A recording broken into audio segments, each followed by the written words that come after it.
O God, I am held upon the deep waters of your love. O God, I am planted in the rich earth of your passion. O God, I am centered in your hand. O God, I am lightened by your brightness. Open my heart to your healing forgiveness, my eyes to the light of your dawn, my mind to the Christ way to live, and my body and senses to the dance of the Spirit. O God, I am held upon the deep waters of your love. O God, I am planted in the rich earth of your passion. O God, I am centered in your hand. O God, I am lightened by your brightness.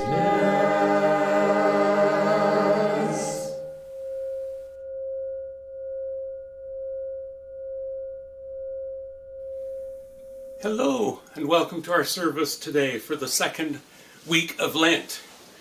My name is Paul Chappel, and it's a great honor to welcome you here to be with us, to be a part of our community. We have been gathering now for almost a year. We can say that, I guess, later on in March, but we had 2 Sundays in Lent together in person, and then we had to move to virtual services. Can't believe it's been that long. Welcome if you've not been part of Wesley United Church Fruitland, and welcome if you've been part of it most of or all of your life. We're so glad to have you.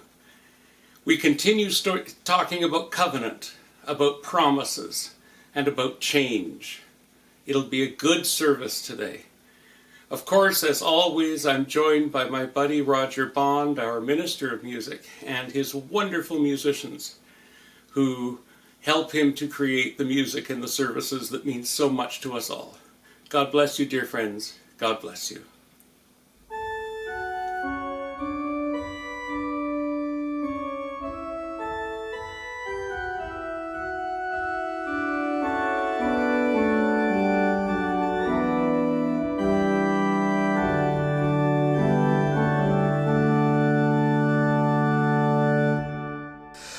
To Abraham and Sarah, the call of God was clear.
This light that we share each week, Christ's light, lives in us all. Remember that we light candles at great occasions too, at weddings and birthdays, at Christmas time, even at Easter. There are always candles when there's a celebration, and whenever we are together, there is a celebration. The light of Christ and the peace of Christ be with you all.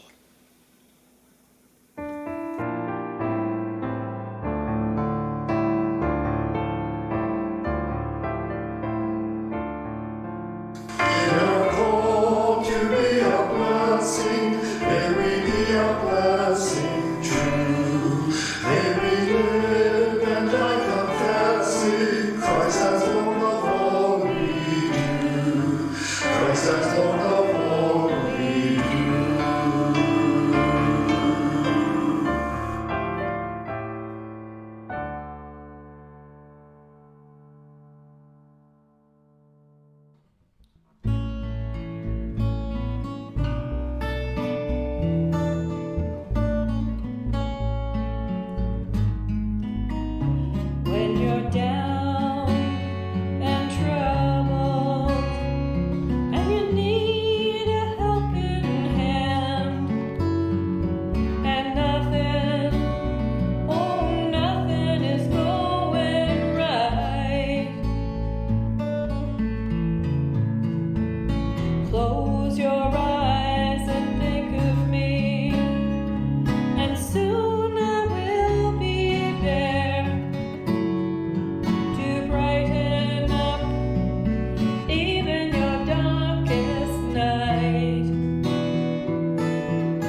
readings for today are from Genesis and from the book of Mark.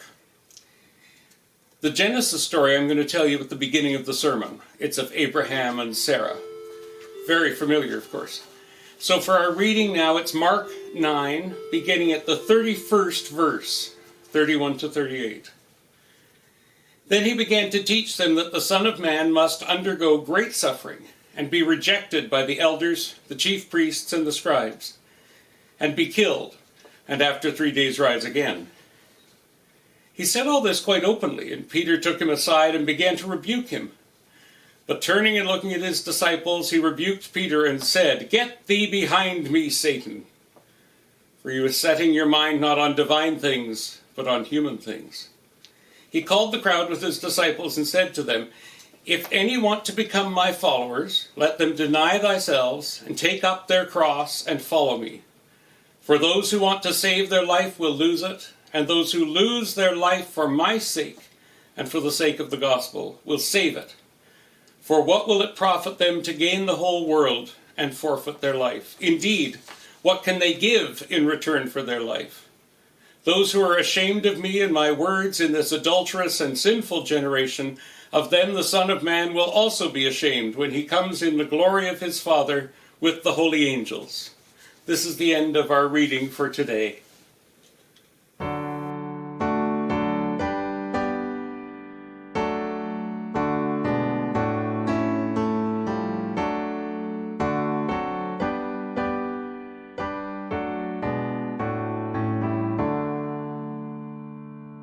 Long ago God reached out, sending Noah back out, promising a world made dry, with a rainbow in the sky. God, you are faithful. God, you are faithful. God, you are faithful. Your covenant is love. Abraham and Sarah heard God's surprising, joyful word. God would give them land and more, children they had long hoped for. God, you are faithful. God, you are faithful. God, you are faithful. Your covenant is love. 10 commandments were the way God called people to obey. For God wanted us to see, in obeying we are free. God, you are faithful. God, you are faithful. God, you are faithful. Your covenant is love.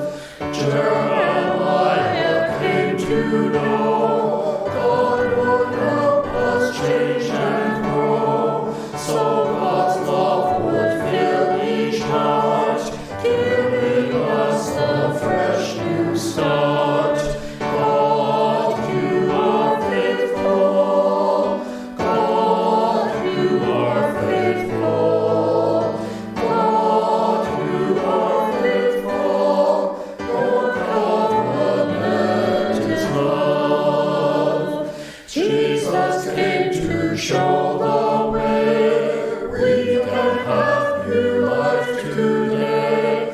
God fulfilled that loving plan made for us when life began. God, you are faithful.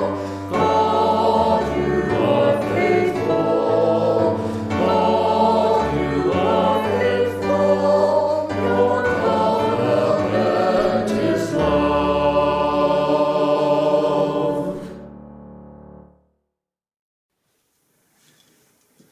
Our gospel today has that famous line, "Take up my cross, take up thy cross and follow me, if you will my disciples be," from the hymn.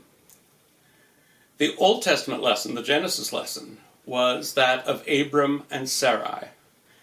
This is a very, very old couple, ancient couple, like up over 100. And God came to Abram and said, I am going to make your wife pregnant, and you will be the father of a great many nations. And Abram, of course, couldn't believe this. He was also told that he was to change his name from Abram to Abraham. And Sarai was to change her name from Sarai to Sarah. And that they would be fruitful and would multiply. For although they had lived for almost 10 decades, they had no children. Well, now they would. God gave them those children.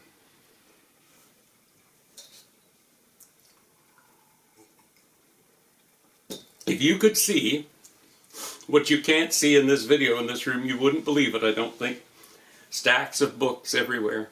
I've been trying to sort through my things, trying to reduce my library of books, and it's been hard. One of the hardest things has been trying to decide what to keep and what goes out to sell or be given away. Some things, of course, are very precious. Some things are precious, but I'm ready for someone else to find them precious. This is an example of something with which I do not want to part yet. Anyway, although most of my music is already gone. This is a full orchestral score of Handel's Messiah. And it has lots of my notes in it, from when I've used it to accompany, and even from when I've used it to conduct. The notes through in the, I think this is the one that has, their things all worked out all the way through it. Some of them have figured bass written in. For me, it's a series of memories, and many wonderful memories. In fact, I bought this when I was studying in Princeton, studying music, church music. Oh, my friends. One of the reasons that I'm neatening up, or trying to neaten up, and I know many people are taking on projects like that, is to be ready. We all want to be ready as soon as the pandemic lifts. As soon as we get the all clear, we want to be out there. We can't wait. You know, in movies where you see the pictures of the dogs at the dog races, just ready to go. There's even that one in the Bugs Bunny cartoons where but he's held in by the gate, and then the gate opens and he just takes off like mad. That's what we need to do. So I'm trying to get ready so that when the world goes back to some kind of normal, I'll be able to take part in it. It's been an emotional journey and a difficult one. But please remember, God doesn't call us on an easy journey. God does not tell us in the New Testament that we have to eat 3 times a day, or 2 times a day, or 1 time a day, or 6 times a day, or 12 times a day if you're diabetic and having to have little small meals all the time. God calls us to the difficult journey. Take up your cross. Now remember, we see these pictures of Jesus down the Via Dolorosa. That's the way of the sorrow. Dolorosa is sadness. I used to think it was via as in way de la rosa. I thought it was the way of the roses, but it's Via Dolorosa, dolorous. He didn't have to carry the whole cross. There are always these pictures of him carrying the whole cross. I don't think any human being could carry that much weight, especially after everything that he'd been through. No. He carried the cross piece, the T-bar part. The rest would stay there in place, and then they would hook the T-bar up to it when they were torturing and executing the people involved. But still, asking us to take up our cross creates a strong image, doesn't it? However, to be there, before we can take up our cross, right, someone has to fell the tree, hew the wood, cut it to the right size, prepare it, make sure that it's ready. They did put a kind of preservative on it to help keep it going, so that they could keep nailing in it and reuse it and reuse it and reuse it. Do you see where I'm going? Before we can take up our cross, we have to be ready and open. That's what I thought about this. I can remember sitting with this score, or was it the other one? I have one that's the full score, but it's with for organ accompaniment. And it's a great big book. Practicing the overture to play on Christmas Eve. I loved playing the PIFA, the overture at the beginning of Messiah for Christmas Eve. It's beautiful and haunting and I think very pastoral. Well, if I had just pulled this book out on Christmas Eve and started playing it, I doubt I would have had much success. I had to prepare. The 40 days of Lent are often used for talking about denial. What did you give up for Lent? I think it's much more important to say, what do we prepare for Lent? The time of Advent is a time of preparation. We tend to focus on the earthly things then by buying Christmas gifts and baking and all these sorts of wonderful things. But there's so much more. We have to prepare our hearts for Easter. We have to prepare our hearts for the triumphal journey into Jerusalem, for Holy Week, for Good Friday, and then for the celebrations of the resurrection. Whatever you are doing, you must prepare for it. If you're going to help drive people around, you have to take your driving test and get your insurance and put the gas in the car and all the rest. You see, preparing is part of it. Abraham, or rather I should say Abram and Sarai, were preparing for the decades that they lived before they had children to be the parents of a great, great nation. Do you see? Covenant is promise. But within covenant is a promise of preparation, that we will be ready. Let's say, I will covenant with you that we will meet on March the 15th and get married. Well, then hopefully you'll be prepared to get married when you do. Or, I promise that I will be there on the 30th of July to volunteer. You've got to be ready. You've got to have the right clothes and the right hat, and you don't want to be getting them just as you're walking out the door. You have to be prepared. We're always on a journey preparing to meet God when we go to heaven. We're always on a journey preparing ourselves to meet Jesus when we go to heaven. Even with our family and friends, we are always preparing, whether it's preparing a nice meal, preparing a card or a gift, thinking about them, picking up something for them, remembering them, seeing a card of them, a photo of them, preparing. As we are still early in our Lenten journey together, let us walk in a covenant promise, and let us walk together, preparing always, so that as we take up our cross and follow Jesus, we are ready when the call comes. Amen.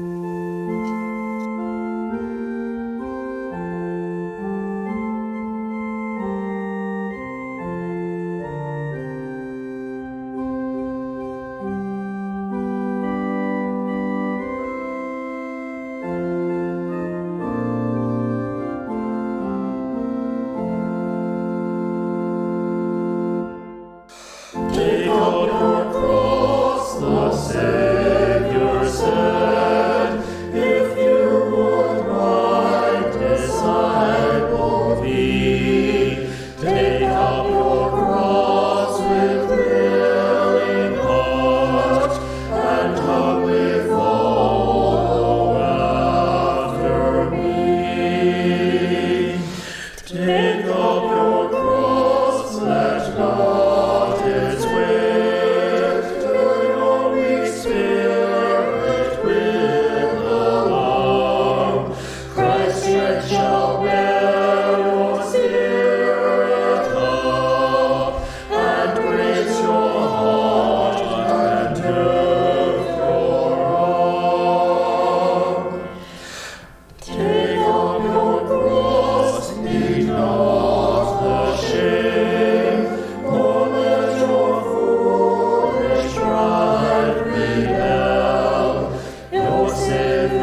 together and say the words that Jesus taught us while he was still among us in human form.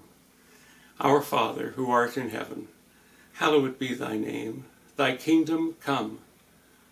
Thy will be done on earth as it is in heaven. Give us this day our daily bread, and forgive us our trespasses as we forgive those who trespass against us. And lead us not into temptation, but deliver us from evil. For thine is the kingdom, the power, and the glory forever and ever. Amen.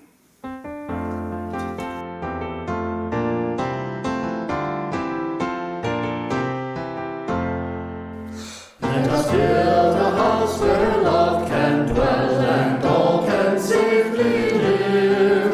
A place where saints and children tell how hearts learn to forgive.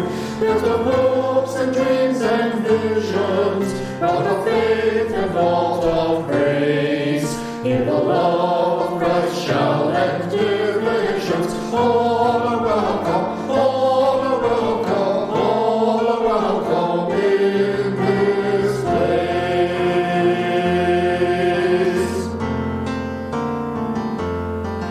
Let us build a house where prophets speak and words are strong and true, where all God's children dare to seek to dream God's reign anew. Here the cross shall stand as witness and a symbol of God's grace. Here as one we claim the faith of Jesus. All are welcome, all are welcome, all are welcome in this place.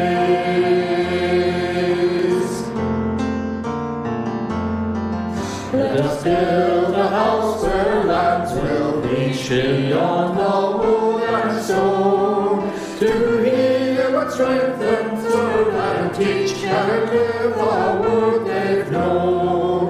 In the outcast and the stranger, bear the image of God's face. Let us bring an end to fear and danger. All are welcome, all are welcome, all are welcome in this place. Let us build a house where all our names, their songs and visions heard, and love their treasure taught and claimed as words within the word. Built of tears and cries and laughter, prayers of faith and songs of grace. Let this house proclaim from floor to rafter, all are welcome, all are welcome, all are welcome in this place.